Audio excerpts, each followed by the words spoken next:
जरे मजलूम काफिलो हिन खां मथे ॿिया केर मजलूम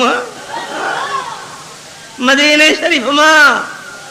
केर केर साण हा काफिलनि सां अॼु वापसी मोट ते हिकिड़ो नौजवान ज़ैनुल आबिदीन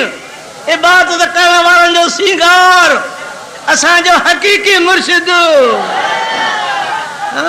रसूलुल्लाह जी आल अली जी औलाद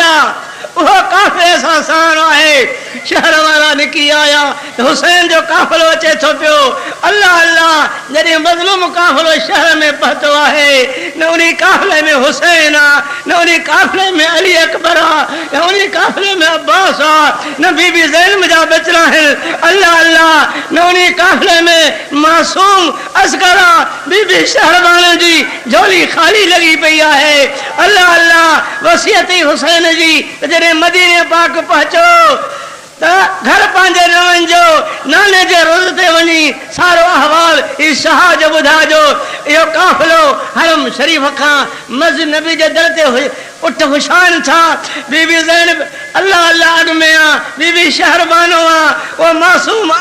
ज़ैनुल आबिदीन बीमार आहे अल्लाह अल्लाह ॿियूं बीबियूं आहिनि ॿियो ख़ानदान आहे जॾहिं रोज़े अतर में घिरिया आहिनि सलाम ॾियनि था किताब लिखनि था त क़बर में जुंबश अची वई आहे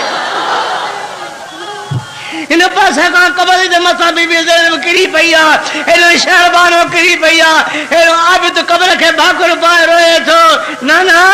अॼु अबो बि कोन्हे मासां नाना भार मुंहिंजा सबूत आहिनि मुंहिंजी भेण हिकिड़ी साण खणी आयो आहे नाना असां काफ़िरनि कोन हाल कयो हे तुंहिंजी उम्मत कल में पढ़ण वारनि असांखे तकलीफ़ पहुचाई आहे मोमिनो वॾी ग़म जी ॻाल्हि आहे वॾो दास्तान आहे हुसैन जे सब्र खे सलाम आहे